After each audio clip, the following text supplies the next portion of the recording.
comunicación no verbal. Sergio, buenas tardes, bienvenido a Bravo Argentina.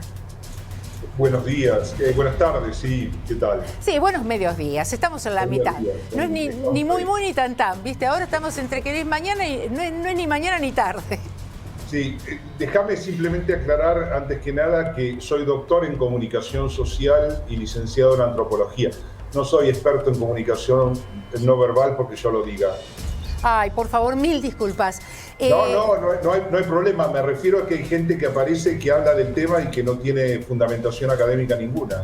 Claro, por supuesto, no. Y la verdad que me parece muy prudente y acertado también que haga la aclaración porque la perspectiva o la visión del análisis que va a hacer tiene que ver con su disciplina académica. Claro. Así que es por demás importante que hagamos la aclaración porque de ahí se va a desprender un análisis diferente. ¿Qué es lo que le transmite a usted desde, como decíamos, desde su facultad, su disciplina académica, todo lo que se está viviendo con este caso Baez Sosa? Sobre todo, bueno, ahora que se ha reflotado en este último tiempo a partir del juicio, ¿no? Porque todos nos conmovimos en su momento, pero es como que hay, no sé si a usted le pasa de notarlo, ¿no? Un sentimiento generalizado de justicia por parte de la opinión pública. Sí, creo que es un caso que es muy convocante y creo que es muy lamentable, por supuesto, lo que sucedió, pero que el debate, la conversación que se está dando, incluso entre amigos o en las familias, en las mesas, sobre el caso y el hecho de que esté tan presente en la pantalla, hace que se vuelva un instrumento, quizás, esperemos, para una reflexión social acerca de qué es la justicia y qué pasa en estos casos, por qué sucedió este caso. Sí.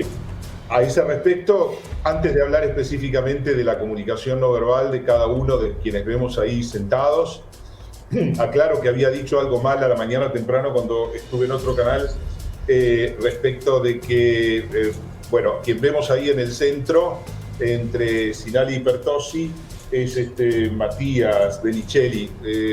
Había explicado mal lo que sucede, pero para arrancar diciendo cosas acerca de la comunicación no verbal de quienes vemos ahí. Precisamente, Matías está ausente. Su mirada es completamente, podríamos llamarla mirada perdida, pero lo que está indicando es que por dentro él está evadido, igual que Lucas Pertossi, que está cerrando los ojos, está realizando un bloqueo visual. Cuando la cámara lo enfoca se ve claramente cómo mantiene los ojos cerrados. Son dos formas de evadirse de la situación: o poner la mente en blanco y tener una mirada perdida, o cerrar los ojos y fugarse quizás a cualquier tipo de fantasía que pueda estar teniendo en ese momento en su mente. ¿Y pero esto por qué puede ser? ¿Porque evaden el enfrentar la realidad, las consecuencias de lo que hicieron? ¿O es un gesto que tiene que ver con la impunidad? Con decir, uy, Dios mío, me estoy comiendo acá todo esto, ¿por qué no termina de una vez por todas?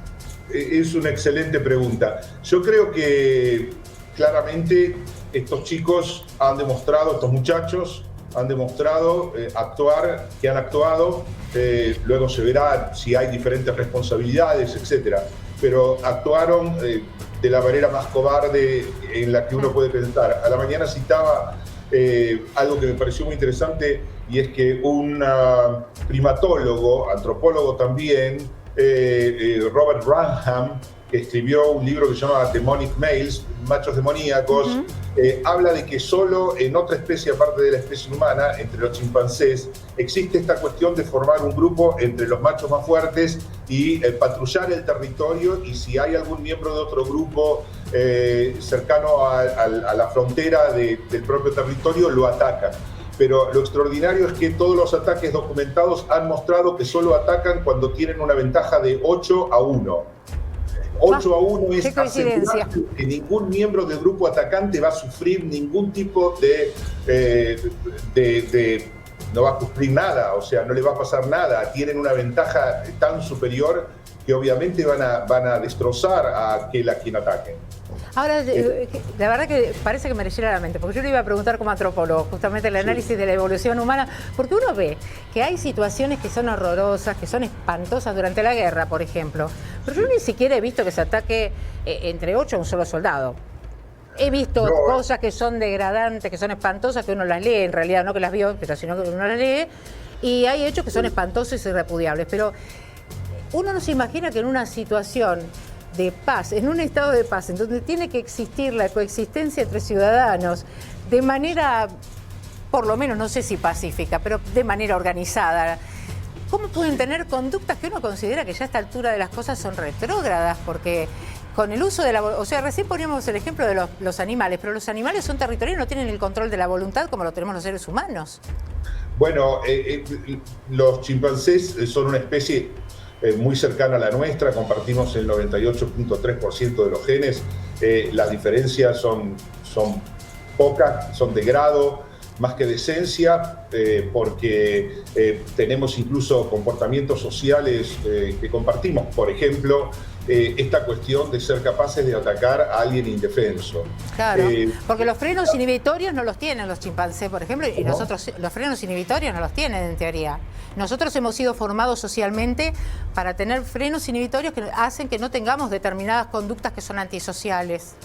Exactamente. Esos frenos inhibitorios son fundamentalmente la culpa y la vergüenza. Claro. La vergüenza ante el pensamiento, la proyección de la posibilidad de realizar un acto transgresor que sea visto por el resto de los demás como algo inaceptable, y la culpa para que si se transgrede incluso la vergüenza, o sea, se va más allá de la emoción de la vergüenza y se comete ese acto, finalmente haya una contrición, un arrepentimiento, un pedido de perdón, pero no vemos nada en ese sentido en estos muchachos.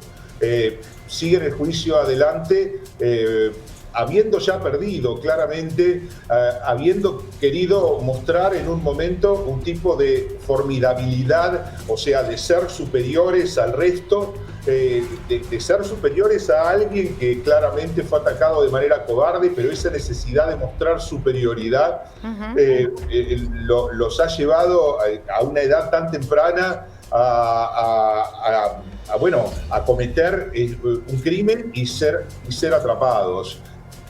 ¿El contexto socioambiental influye, Sergio? Esto, por ejemplo, si tuviéramos que comparar entre países, ¿no? Porque uno ve a veces que suceden hechos que son sangrientos y que son protagonizados a veces por una persona que está fuera de sí, que tiene problemas psiquiátricos. Uno ve en Estados Unidos esas masacres en las escuelas que no tienen ningún tipo de explicación.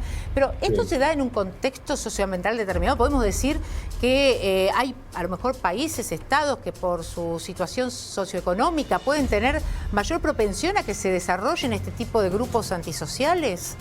Como son los neonazis en Europa, no sé. Claro. Me parece una comparación bastante acertada, porque uno de los aspectos que caracteriza, además de la violencia, a los grupos neonazis o a los nazis en su época, son dos aspectos de la sociabilidad.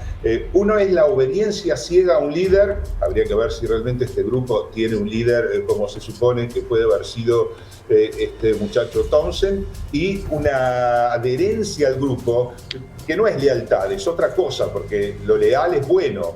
Claro. La lealtad está asociada a algo positivo en términos semánticos, entonces no podemos llamar lealtad quizás una obediencia, una obediencia en términos de una amistad, pero una obediencia encubierta. Sí, y una adherencia grupal, es decir, tratar de ser monolíticos como grupo, al punto tal de que aparece alguien de ellos que dice yo no estuve ahí, en lo cual es sumamente extraño, porque lo dice ahora en todo caso. Entonces uno tiene que siempre plantear hipótesis. Lo dice ahora porque de repente entró en conciencia de que va a recibir el mismo castigo que todos los demás cuando él realmente no estaba. Cuando le repreguntan, bueno, entonces díganos dónde estaba, él dice, no voy a contestar y no hagan esfuerzos porque no voy a contestar. Sí. Con lo cual está indicando algo que es fundamental en todas las especies animales, que es la comparación de estatus, que es un aspecto absolutamente central del comportamiento del resto de los primates y de los seres humanos. Esta cuestión de estoy por encima, estamos a la par o estoy por debajo, es un aspecto fundamental de la comunicación y de la sociabilidad humana. Estos esfuerzos de estos muchachos por estar por encima, y estar por encima de una manera tan brutal. Pero estar por encima de que, encima de, por ejemplo, en este caso... Es un propio complejo de inferioridad. de la clase de Fernando Valsosa como par, porque era más o menos de la misma edad, porque estaban compartiendo el mismo escenario, el boliche, o de estar por encima ahora de las autoridades del tribunal que representan a la justicia, al control social? Desafiar a la autoridad que representa el tribunal como órgano de justicia es un último recurso de un dominante agresivo que está perdido, pero aún así insiste en realizar algún tipo de jugada es un término técnico dentro de la psicología transaccional, de realizar algún tipo de jugada para posicionarse, aunque sea momentáneamente, en el lugar de poder, no estar por debajo, mantenerse en un lugar de poder. Ahora, no todos tienen la misma expresión, si ustedes se fijan, no todos están pasando por el mismo estado. Como decía, Sinali está perdido, está evadido, está en blanco, mantiene la mente en blanco. Matías Benicelli, pero si lo vemos hablar Sinali, no, está preocupado, está enojado y es el que se lo ve más deteriorado desde el punto de vista físico si lo comparamos con las fotos que de él existen de cuando, antes de que pasara este evento. Resulta curioso también en que todas esas fotografías que las he estudiado aparece realizando lo que en comunicación no verbal llamamos sonrisa de hostilidad. En realidad no es una sonrisa, sino que es una manera encubierta de mostrar hostilidad, donde se llama la atención sobre un diente canino, separando más los labios a la altura del mismo. Eso es un patrón del comportamiento basal de esta persona en todas las fotos que existen de él, además de fotografiarse con siempre alguna botella, algún alcohol, algo de alcohol, una botella de cerveza o algún trago o algo, pero más allá de eso. Ahora, Sergio, ¿usted nota que hubo un cambio en la actitud de estas personas desde que comenzó el juicio hasta ahora? Porque yo notaba que en los primeros días del juicio había como una actitud más monolítica, más de grupo. Estaban vestidos igual, peinados casi igual, con los brazos colocados de la misma manera, mirando todos de una determinada manera hacia el frente. Ahora es como que van cambiando las posiciones. ¿Será que se va rearmando el rompecabezas de responsabilidades dentro del grupo también? Eso no lo sé, parece que contra cualquier pronóstico que uno podría hacer en términos de que si alguno de ellos hubiera tenido alguna posibilidad de no ser condenado, que seguramente las condenas que recibirán van a ser altas, de tener una condena menor, lo hubiera hecho, y sin embargo eso no sucedió y puede ser por dos causas. Una es porque el grupo no se ha roto como tal, esta adherencia al grupo, obediencia a un líder, esta configuración de los grupos violentos sigue sosteniéndose, o puede ser porque todos son igualmente responsables, o responsables de una manera extremadamente similar, a grados de diferencia muy chicos entre ellos. Pero no todos lo están procesando de la misma manera. Podemos ver en la mayoría de ellos cierta actividad del músculo mentalis que eleva el labio inferior un poco sobre superior o hacia afuera, lo cual es típico de la tristeza, y es lógico que se sientan tristes porque ellos perdieron en su movida, ellos creyeron mostrar que estaban por encima de cualquiera en este mundo y están presos. O sea, y están siendo juzgados y realmente es muy difícil pensar que no reciban condenas altas, por lo menos, ¿no? Claro. Y respecto de las miradas, me estaba diciendo que hay uno que tiene una mirada como perdida, como que hay una actitud como hasta de introspección, de autorreproche. No, saltar a la hipótesis de que puede ser por autorreproche no lo sabemos. Nosotros podemos saber qué emociones están sintiendo otras personas a través del análisis de los movimientos de los músculos faciales que quedan registrados en actividad en los párpados, en la boca, etcétera. Pero no qué lo causó, pero podemos producir hipótesis acerca de eso. A ver, yo creo que no hay conciencia en ninguno de ellos de cuán grave es lo que han hecho y cuánta responsabilidad tienen, porque cualquier persona que haya transgredido a tal grado el primer, digamos, no matarás, ¿verdad? Es un mandamiento. Cualquiera que haya transgredido el hecho de matar, y matar sin ninguna justificación, sino que lo único que podemos pensar es que las emociones que estaban detrás de tal hecho tan aberrante, tan violento, solamente puede uno pensarlo en términos de odio. Es decir, es necesario la energía de la ira, pero esa ira tiene que sumarse, el desprecio tiene que sumarse, perdón, incluso el asco, es decir, poder considerar a la otra persona como un objeto, como una cosa. Que bueno, el caducó es, para mí, la expresión de cosificación más elemental y espontánea que le salió después en el diálogo posterior al homicidio de Fernando. Y bueno, ya lo habían insultado, lo habían degradado, le habían dicho cosas espantosas también. Sí, sin duda caducó el que uno de ellos, no me acuerdo quién fue, creo que fue Pertossi, Lucas Pertossi. Sí. Lucas Pertossi fue quien dijo caducó y fue el que lo filmó, si no me equivoco. Bueno, ese grado eso también es inentendible, Sergio. Puede haber un espíritu de cuerpo para decir, bueno, salimos, nos divertimos, nos agarramos a trompada, nos defendemos, pero ninguno le dijo al otro, paren que lo están matando, paren un poco que lo van a matar, chicos, paren, vámonos de acá, terminen, basta. Al contrario, impidieron que los amigos de Fernando se acercaran a contenerlo, a defenderlo. Sí, por eso lo que vos estás, a lo que te estás refiriendo, nos puede llevar a ver este caso también desde la perspectiva de los peligros del totalitarismo a nivel político. Sí, totalmente. Qué bueno que lo veas así, porque estos chicos, estos muchachos, al conformar este grupo, es increíble lo que puede hacer un grupo. Hay que ver si hubieran podido actuar solos. Quizás no, o no en esa medida, y no hubieran tenido la fuerza para hacerlo. Pero el hecho es increíble lo que los seres humanos pueden hacer cuando son arrastrados, cuando somos arrastrados por emociones violentas y podemos encubrirnos dentro de una responsabilidad grupal. Y cuando el poder se desvía del eje y se va al lugar que no tiene que estar. Totalmente. Ahora, ¿qué hay detrás de todo esto? Hay personas perturbadas. Quizás los estudios, si pueden realizarse, muestren que tienen rasgos psicopáticos. Por lo tanto... No tienen culpa, entonces. ¿Cómo? No tienen culpa. Si hay rasgos psicopáticos, no hay culpa.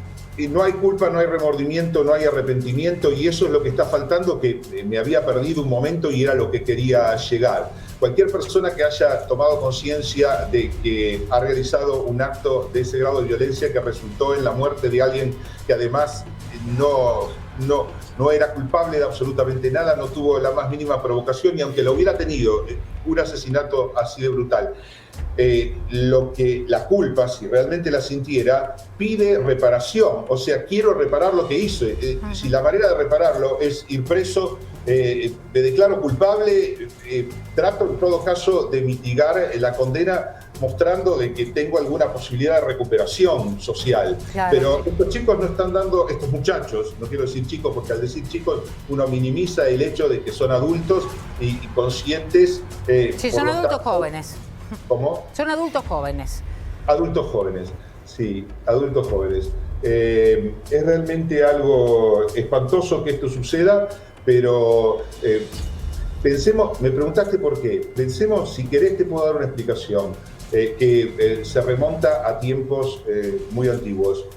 Me refiero a los tiempos bíblicos y no es por traer nada místico al caso, sino porque en aquel momento lo que ha quedado registrado en los textos bíblicos, a los cuales todo el mundo ha estado expuesto y por eso lo cito, sí. Un estado de la sociedad, un estado de la evolución de la cultura que existió en Medio Oriente, en la zona de lo que hoy es Israel, de lo que es Egipto, de lo que es Irak. En esa zona se empezó a desarrollar una cultura en la cual emergió por primera vez en la evolución humana la crueldad a grados que era imposible que se hubieran manifestado antes, cuando la humanidad era cazadora-recolectora. Cuando se establece en un territorio una ciudad específicamente y desarrolla la agricultura, la ganadería, y se dividen en las clases sociales, y la gente que convive junta en la misma ciudad comienza a no conocerse más los unos a los otros, comienza a dar lugar a una situación que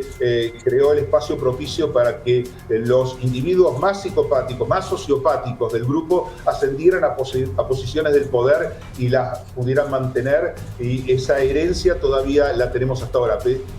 Pensemos que en aquella época... Uno piensa en Herodes, por ejemplo, que mandó a matar. Claro. Es tremendo.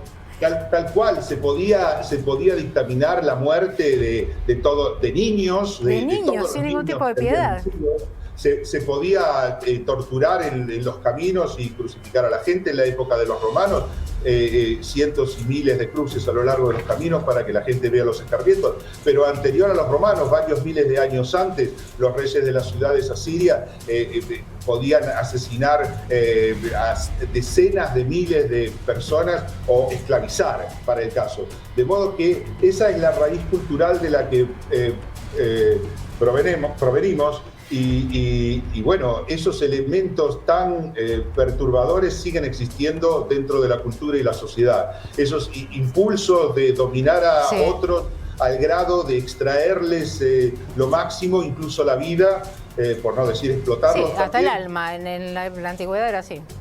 Claro. Sergio, sí, y ¿sabe lo que me preocupa? Que siguen habiendo casos. Después de lo de Fernando, que tomó tanto estado público, y aún durante el transcurso del juicio, cuando se está hablando de una perpetua para los jóvenes que intervinieron, etcétera, siguen existiendo. En Córdoba hace poquito una patota agarró un chico, lo degolló. En la provincia de Buenos Aires también. En Entre Ríos también un caso similar. Dos casos similares en donde grupos de distintos sectores sociales también atacaban a personas que estaban individualmente y de manera salvaje y atroz. La verdad que eso me preocupa, que se siga repitiendo, que el mal ejemplo de estos chicos no sirva para revertir ese tipo de conductas en la calle.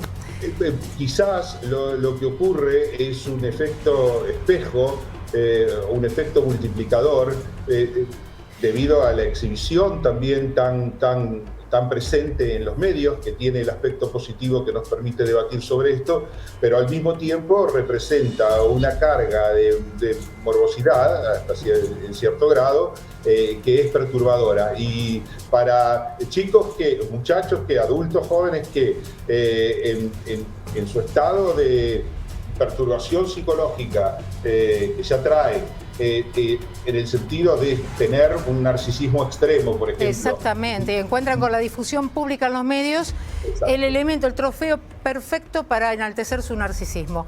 Gracias, Sergio, muchísimas gracias por este análisis tan profundo y tan esclarecedor. Muchas gracias. Un placer haber conversado con vos. Gracias a vos. A usted. Sergio Ubrique, que es antropólogo, sociólogo, y que nos ayudó a entender un poquito por qué existen estos elementos, estos grupos en una sociedad que se transforma en una sociedad que está indignada por un lado, pero también que tiene elementos violentos y que siguen trabajando y que siguen funcionando, a veces desde hegemonías de los estados, desde el propio poder político y a veces desde otros sectores que nada tienen que ver con la política.